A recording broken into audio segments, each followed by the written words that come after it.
Even when a therapist is able to accurately identify therapy interfering behaviors, it can be extremely difficult to actually address them. There are several reasons for this. Some of those, as therapists, we can easily identify, such as our background, our upbringing, general tendency to avoid conflict. But there are others, such as our psychotherapy model that we have been taught in school.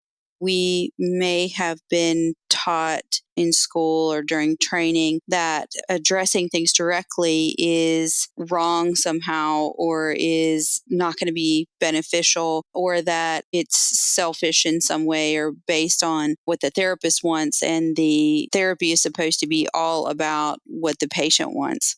So within DBT, it's very important for the therapist to actually observe their own limits because no one else is going to necessarily. And for us to expect that someone else, particularly someone that we're treating is going to observe our limits, is expecting too much of anyone. And so we're also trying to model communication, effective communication. We're trying to model self-care. We're trying to not pretend like we're someone that we're not also. We're not made of steel and we're not from some other planet. We have thoughts and feelings. And so DBT is different in that we're directly targeting these issues that may end up in termination if we don't reduce them. So DBT was created as a therapy that was helping some of the most difficult individuals get better. And these individuals often went from therapist to therapist and burned out one therapist after another, and sometimes were not allowed back into a hospital or not allowed to come back and see a therapist that they had seen for a long time because of the therapy interfering behaviors that were happening. And so it's so important to address these directly because what will end up happening is the therapy won't work. The patient will drop out or you will terminate the patient for these behaviors. So DBT is a different therapy, and the other therapy models that we were taught in school may not be effective when it comes to doing therapy with the patient who has a lot of these behaviors. Another reason we might be hesitant to address these is because our tolerance may be high. So we may be able to tolerate yelling. We may be able to be okay with a person being late or not completing homework or being critical, calling too frequently, any other of these, what we might consider therapy interfering behaviors. And just because we can tolerate them doesn't mean that we don't address them. So one of the keys is to bring therapy interfering behavior to light, target it for reduction as soon as possible. The longer it's allowed to build up, the more problematic it can be. Another reason that dovetails with high tolerance is sometimes we will ignore how we feel. We will challenge ourselves to stretch farther, and we will tell ourselves that if we were really good therapists or we were really okay with ourselves, then we would put our needs aside. We wouldn't feel the way that we feel. We wouldn't be frustrated or irritated. And that's really ridiculous because we're human beings just like every other human being. Nothing particularly special about us to the point that we should be able to tolerate so much more. And really, from a DBT perspective, we're not doing the patient any favors by pretending that we don't feel the way that we feel. We're trying to encourage them to articulate emotions and thoughts and do it in a skillful way. And so we can't really expect that from a patient if we're not willing to do that ourselves. And I think it really has to be disturbing to a patient to see someone act as though something doesn't bother them that any other human being on earth who's not a therapist would respond in a negative way. And so just because we tolerate something doesn't mean the outside world is going to tolerate it. And so we're not doing them any favors by pretending that the outside world is going to respond in the way that we are if we're letting things go too far. Finally, as therapists, sometimes, especially when a patient is at risk for suicide or is just seems to be fragile, which in DBT, one of the things we have to keep in mind is we're not supposed to treat the patient as fragile. But that's another story right now. But we have this fear of making them worse. So we end up tiptoeing and walking on eggshells. The irony is the time to set those limits, it's never a convenient time to do that. Most of the time, when you need to identify a therapy interfering behavior, target it for change, for reduction, a patient is clearly struggling. They're not calling you too much because they're not struggling. They're calling you more frequently than you would like because they are struggling. So the timing of it never really fits. It never feels like it's a good time to bring things up when they're a problem. We have this terror that we're going to make things worse. So, some of the tips for dealing with these. First off, remember to have a collaborative attitude. I can't reiterate this enough. Working together with the patient, take the time to remember that we work collaboratively rather than presenting ourselves as the all-knowing expert on them. I like to remember that I'm working for them. Focusing on the idea of working collaboratively helps prevent or minimize being pejorative, talking down to the patient, or scolding them with some sort of passive aggressive therapy speak. We're a team, us and the patient, and teams work together on problems. This is not their problem. It's not my problem. It's our problem.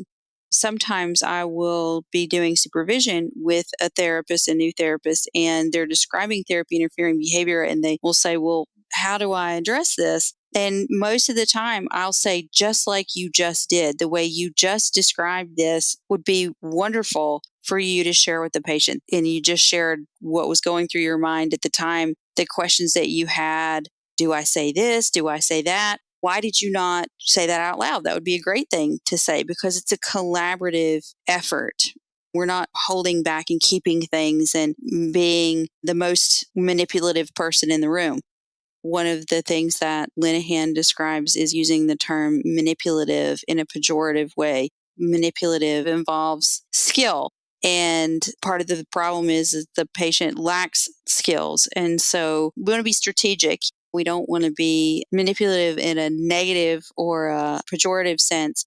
We do want to be strategic, but we don't want to be withholding information that if we were to let it out and just sort of talk it through with the patient, that would lead to an improvement and would lead to change. They are your best bet, your best friend, your best collaborator in working on these problems.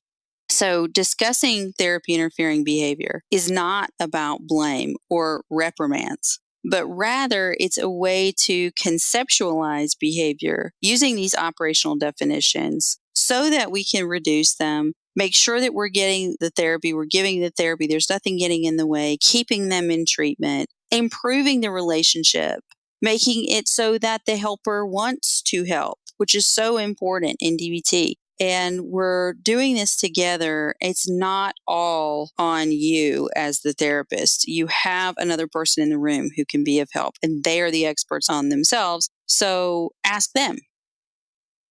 Next tip, remember why. So the why is important as well. If therapists do not believe that addressing therapy interfering behavior is beneficial, they won't do it because it's often uncomfortable in the short term. I mean, super uncomfortable in short term sometimes. As therapists, we're willing to do lots of uncomfortable things if we believe that it's for the long-term good.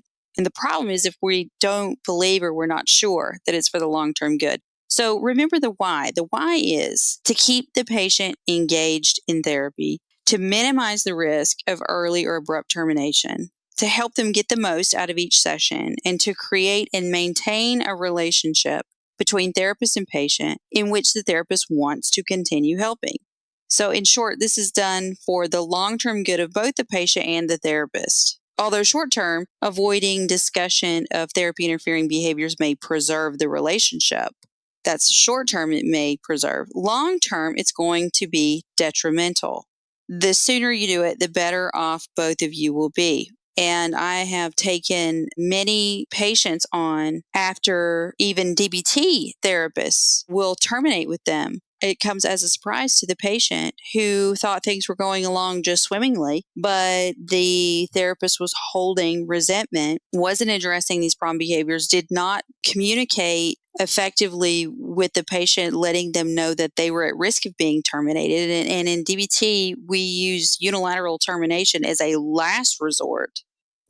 So it's another example of how that fear of abandonment actually comes about. They actually are abandoned. So we want to make sure we are blowing the whistle early. We're communicating together. We're letting them know when there's a problem. Remembering the why. We're doing it for the good long term. Next, we've got to have radical acceptance of our own limits. As therapists, we have got to have that radical acceptance of limits. I once had a patient who called much more frequently than I was okay with. And this was earlier on in my career as a DBT therapist. The problem was I had let it go on so long that when I saw the phone light up with the name of this patient, I was at the point where I literally flinched. I would then answer the phone with a voice that reflected a feeling I did not feel, which was openness and the desire to help. And so I'm sort of putting on this mask. I was, in short, basically deceiving the patient because I'm pretending to feel a way I did not feel. I didn't feel like a helper, but I found myself set on preserving this image that I was. I felt like, I need to make them think that I'm open and willing and feeling the desire to help. It was this image of being a helper. So I could have rationalized that this persona mask was necessary to help the patient, but the truth was the patient was getting worse. I was aware that, at least in part, I had contributed to this by taking too many calls, and too many calls for me. So maybe not too many calls for one of my colleagues, because everybody's limits are different, but taking too many calls for me. And thus, I inadvertently reinforced this patient's anxiety. But I was afraid of hurting the patient's feelings or of being considered rude. I have a habit of saying, this ain't no tea party. I'm a therapist. I'm supposed to be a therapist. This is DBT therapy. We're doing treatment on people with life-threatening, high-risk behavior. So I'm supposed to be a therapist, not a hostess. Many times therapists need to come to terms. We have to be able to come to terms with ourselves and recognize that maybe we're not as laid back as we would like to be. I'm not as laid back as I'd like people to think I am. If you're a therapist, I can almost guarantee that this applies to you. So we have to have that radical acceptance of, as much as I would like to, and I actually told my patient this at the time, I said I would very much like to, if I could, press a button and make myself not feel irritated, make myself feel endlessly open to taking phone calls from you. But the truth is that is not the case, as much as I wish that it was. I'm like a rat or a dog or any other organism with enough aversive experiences. I'm going to have a conditioned response to flinch. So that's the radical acceptance that we have limits. And the sooner we recognize those limits, the better. So this leads into the next tip, which is self-disclosure and Dear Man. So the practice of Dear Man in DBT. So once I had come to terms and radically accepted my limits, I was able to move to self-disclosure and labeling the behavior. I told my patient the truth, that I was embarrassed to have these limits. I was. And just like I said, if I could push a button and make them increase, I would, but I couldn't. I asked for help, and I took responsibility for the fact that I had not addressed it sooner. I asked for help from the patient. I described how I found myself flinching when the phone rang and how I didn't want it to be the case. I modeled Dear Man with an emphasis on the E, expressing emotions and thoughts, and the R, reinforcement of the patient in letting them know I wanted to feel differently. With the A in Dear Man, I asserted what I wanted. I wanted no phone calls or texts for 2 weeks, and then only positive contact for the first week, only the good things. We would continue talking about it in sessions. And suffice to say, this all went shockingly well. I remember how shockingly well that it went, in spite of the fact that the patient was obviously calling more frequently because the distress was higher. In short, if you are waiting until it feels like a good time to bring up therapy interfering behavior, you will most likely not ever do it. So, although addressing therapy interfering behavior can be extraordinarily anxiety provoking at first, with practice, therapists find that there is a way to move away from negativity. And instead of smiling at the patient to their face and eye rolling behind their back, to instead acknowledge our own humanity and admit to our personal limitations as early and as often as possible in order to preserve and sustain a genuine working relationship. Key points. Therapist barriers to addressing therapy interfering behavior may be fears of making the patient worse, a desire to maintain a certain image, clinical training in different psychotherapy models, a high tolerance for discomfort, and ignoring or invalidating therapists' true feelings. If you wait for a good time to address therapy interfering behavior, you will never address it. The discomfort of addressing therapy interfering behavior in the short term may pay off with preserving the therapy relationship or even the patient's life in the long term.